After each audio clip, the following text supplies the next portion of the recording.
Welcome to Pod Me If You Can, I'm David Farrell. Today's film is He Said, She Said, starring Kevin Bacon, Elizabeth Perkins, Nathan Lane, Sharon Stone, and Anthony LaPaglia. Pardon Me If You Can, movie reviews. Journalist Dan Hansen, Kevin Bacon, is in competition with colleague Laurie Breyer, Elizabeth Perkins, over a newspaper column. The editors decide to divide the column between them due to their polar opposite views. They're invited by a television producer named Wally Thurman, Nathan Lane, to have their own show called He Said, She Said, where they present opposite views on current events.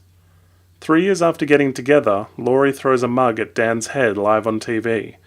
The story of why is told in flashback from each character's perspective.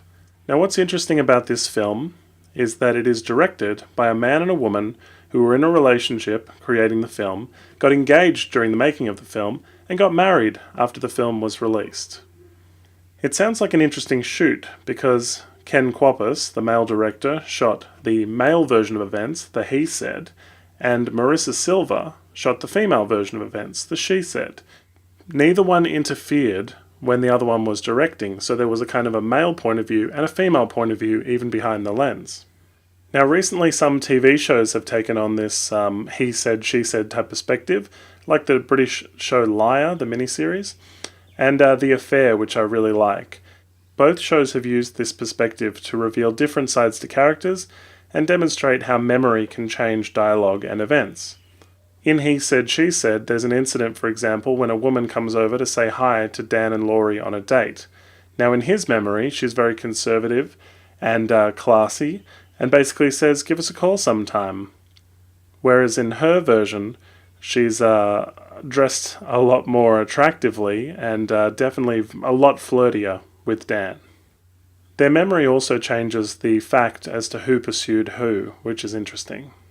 Kevin Bacon and Elizabeth Perkins have great chemistry in this film, and that's its biggest quality. That's what it's got going for it. The two of them are very likable together, and you kind of are rooting for them. At the end of the film, you're saying, yeah, you know what? I'd like to see these two get together. His character says that men can't commit because of their primal needs for sex, and his journey is towards realizing that perhaps he's wrong and that intimacy isn't the end of the world. So it's classic rom-com fodder. But at almost 2 hours, there are multiple scenes that could have been cut, including a wedding scene for Dan's uncle Olaf. That's completely unnecessary. And there's nothing, like, he doesn't develop during that whole sequence. It's not like he says, you know, I'd like to get married one day, or gosh, this makes me believe in true love. It's just an event they attend together. Now, my pet peeve of the film is that her character has this sleepwalking trait, and they use it to reveal some exposition with his character. Basically, he tells her the truth about how he's feeling and his emotions, and he does it when he thinks she's asleep. And she wakes up and says something about cheesecake, and then he puts her back to sleep. And when he says what he really likes about her and how he loves her and tells his true feelings and how he's afraid and everything, she says, I'm going to get up and get some cheesecake, or I'll go cut you a slice too, or something to that effect. And when she gets up, you realize that she reacts as if she's awake. And this is a real problem for me because of the cheesecake. She wouldn't have known what she was saying in her sleep about the cheesecake. And she wouldn't have been able to reference the thing she was dreaming. You know, the sleepwalking person saying cheesecake and then waking up and saying, I'll cut you a slice of cheesecake, is problematic because she shouldn't have remembered it. Also, you're not supposed to wake a sleepwalker, so I don't know all the rules, but this whole sequence kind of took me out of it.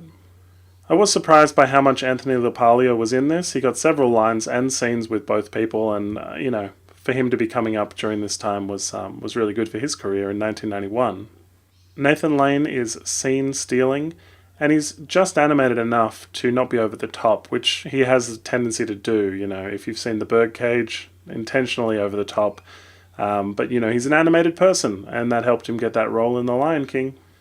Sharon Stone is here before Basic Instinct fame, which means you get a really refreshing performance with sort of a nice comedy touch, and she's all in for having fun, and it seems like a fun shoot to be on. So that's coming across in her character. She plays this other woman that Dan considers being with.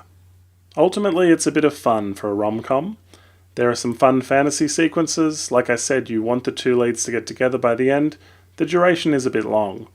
But there are also fun references to VCRs, old computers, the kind that just had green text on a black screen, and Rolodex and things like that. So it's kind of a little time capsule as well, which is always a good time. It's a pleasant enough film. It does have the vibes of When Harry Met Sally, and, Kevin Bacon's just quality in this. Elizabeth Perkins didn't quite have the career she probably deserved after this film. She's tops in Weeds. If you haven't seen Weeds, she plays a great character in that. But this one's a bit too long in the tooth, and had it been cut down a little, probably would have been more palatable for an audience. Thanks for watching. If you like what you see, please hit the subscribe button. Like us on Facebook and follow us on Twitter. Check out our podcast at www.podmeifyoucan.com.